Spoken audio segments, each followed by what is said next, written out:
So thinking into the next section, weather satellites are used to monitor weather and climate of the Earth system. So what are some other methods of measuring constancy and change in the Earth system? Then, because we know that water is a very important resource to help conserve, you can use that water around the house to water plants or whatever you need to do. So I'd say once again we've accomplished our mission. We've looked at typical patterns in the Earth system and that they include the rock cycle, the water cycle, and biogeochemical cycles, the motion of the ocean and the atmosphere, and global warming patterns include sea level rising, seawater acidity, health dangers, ecosystem changes, extreme drought, flooding, and the climate system includes atmosphere, land, water, snow, ice, living things, and the climate system is measured in terms of temperature, precipitation, biomass, and sea levels. So thinking ahead to the next section, what effects do environmental catastrophes have on populations and the environment? Previously in this class, we've talked about different natural disasters and how they affect surrounding ecosystems and how they affect us. But not all disasters are caused by nature. Humans can cause disasters or catastrophes as well. Here's a picture of a helicopter as it participates in the Chernobyl cleanup. Do you remember that nuclear power plant that had that meltdown in Russia that released radioactive materials to the surrounding environment? Well, this helicopter is trying to help and contain that radioactive spread. In this section, we're going to talk about other catastrophes and how they affect the surrounding area. Human events in the environment, section 2. We've already evaluated the impacts of different agricultural techniques on the environment. Now we're going to describe the effects of large-scale environmental catastrophes. So I think once again we've accomplished our mission.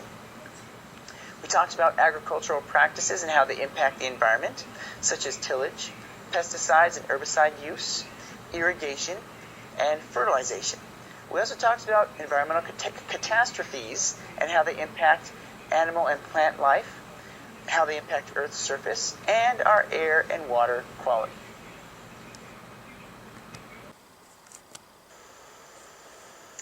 Well, you may recognize this hat and bullwhip.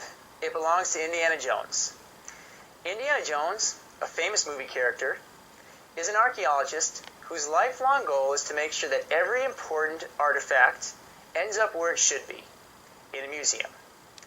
Well, the guy who plays Indiana Jones, Harrison Ford, is an important environmentalist today. He has served on the board of directors of Conservation International since the early 1990s, and was given a Global Environmental Citizen Award in 2002 by Harvard Medical School. This is the type of person we're going to talk about in this section. People who have contributed to environmental science and environmentalism in the recent past. Environmental scientists and ecologists, section 1. In this section, we are going to summarize the work of famous ecologists of the past. And then looking ahead, we're going to examine the contributions of environmental scientists to today's environment. So, thinking ahead to the next section, who are the environmental scientists of today? What contributions are they making to our world, and how does it relate to our everyday life? And how are various scientific fields changing with respect to environmental science? Are you going to be the person who helps make changes in the future?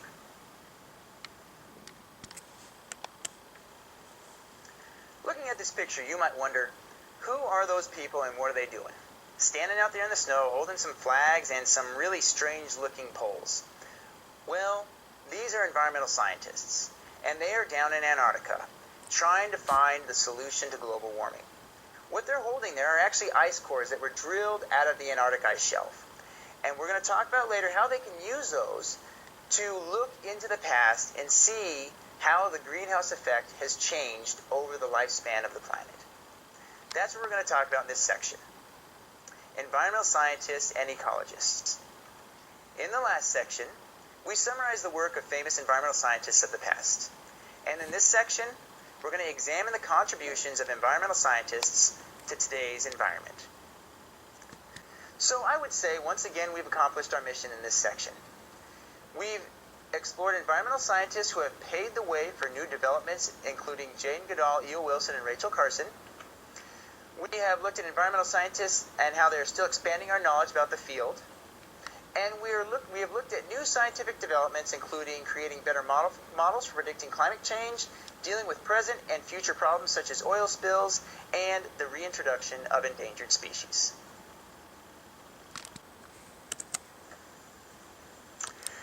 This is a Hawaiian beach.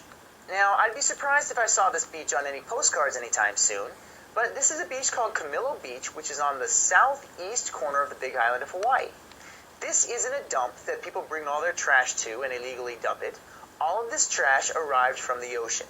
There's a huge area in the middle of the Pacific Ocean called the Great Pacific Garbage Patch. We're going to talk about that later in this section.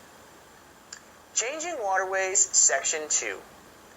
We've already described naturally occurring changes to waterways, and now we're going to evaluate ways humans impact waterways and propose alternative practices to reduce human impact on the waterways. So, I think we've accomplished our mission in this section. Natural change to waterways. We talked about thermohaline circulation, erosion, and flooding, oxbow lakes, and salt lakes. We talked about human impact on waterways, pollution, contamination, vegetation removal, carbon emissions, ocean acidification, and recreation. We talked about reducing human impact and alternatives that we can use, such as education, reduction, and promotion, buffer zones, buffer strips, septic systems, and fertilizer, pesticides, and product alternatives.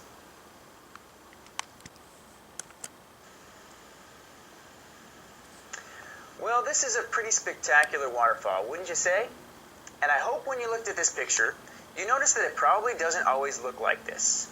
This drilling right here is for an observation deck, and people will normally stand right here to look at that waterfall.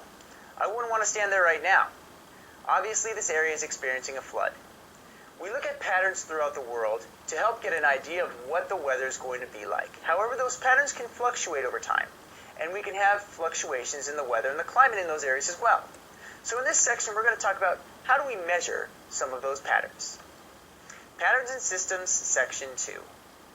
We've already described various patterns found in the Earth system, and now we're going to identify methods of measuring constancy and change in a system. Hunting is an activity that people have participated in for thousands of years.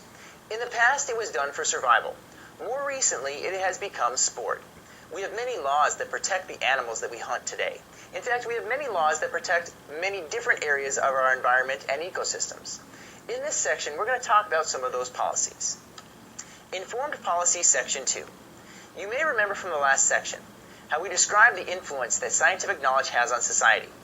We also identified contributing factors to environmental policy decisions. Now we're going to evaluate the benefits of monitoring environmental parameters when making policy regarding resource use. I think once again we've accomplished our mission. We talked about scientific knowledge in society, how we need to use this knowledge responsibly, and how misusing scientific knowledge can be detrimental to us and the environment. We talked about environmental policy and factors and tools that are used to create this policy. We talked about environmental protection. We talked about environmental degradation.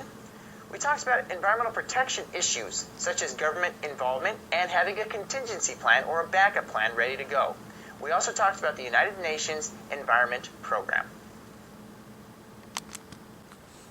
Hi, and welcome to today's lesson in physical science. My name is Mr. Provancha, and I'll be your instructor today. Today we're going to be learning about the characteristics of waves, or what makes up a wave, and how do we measure different parts of a wave. There are some new words that we're going to be learning today. They're going to be talking about the terms called crest, a trough, amplitude, and wavelength of a wave. And we're also going to be talking about frequency and period, and talk about the difference between those two. And then we're going to start using our understanding of waves to calculate wave speed, calculate frequency and wavelength as well. And then we're going to learn about something called the Doppler effect, which to me is one of the neater things out in the natural world. Okay, so in review, we talked about the crest and a trough. Here's a wave. Remember, here's a crest, here's a trough. The amplitude is from the equilibrium spot up to the top, or from the equilibrium spot down to the bottom. The wavelength is the distance from wherever a wave repeats itself. usually from crest to crest is an easy way to remember it. Frequency is how often that vibration is occurring, and we measure it in hertz, 10 times per second, 10 waves per second. And then period is just the inverse of that. It's how much time goes by between each vibration. So they're very closely related to each other. And then we did some calculations involving speed, frequency, and wavelength using those equations. It's just three variables. You just plug and solve. And then we talked about the Doppler effect, how we get higher pitches from objects coming towards us and lower pitches from objects that are going away from us. To me, I love this lesson because you see it every day, you hear it every day. Sound is definitely a big part of our lives, and most of today's lesson involves sound, and hopefully you have a better understanding of why you hear what you do. Okay, so have a great day and take care. Hi, and welcome to today's lesson in physical science. My name is Mr. Provancha, and I'll be your instructor today. Today we're going to be talking about the interaction of waves, and we're going to talk about in today's lesson, more of how waves, when they overlap one another and how they run into things, what happens. Okay, so we're going to be learning some new words in today's lesson. We're going to be learning about reflection, refraction, and diffraction. Okay, those are three different terms that we talk about when waves encounter other substances. Then we're going to talk about the different types of interference, and then we're going to explain how something called a standing wave is formed. Okay, so there's some new terms today. Reflection, refraction, diffraction, and standing waves. Those are all new terms that we need to become familiar with. Okay, so that's today's lesson. We learned about reflection, refraction, and diffraction. Remember, reflection is just bouncing off of a substance. Refraction is the waves bending as they travel into a new substance, and then diffraction is bending around objects. And then the different types of interference, we have constructive interference, which builds on each other, and destructive interference, which tears apart and eliminates the waves. And the standing waves, once again, they're just made by having a repeating pattern of constructive and destructive interference in different spots, making those nodes and antinodes. A lot of new terms. If you need to learn those terms again, watch the video again. But make sure you get those down because they're important. Okay? Have a great day. That's today's lesson, and take care.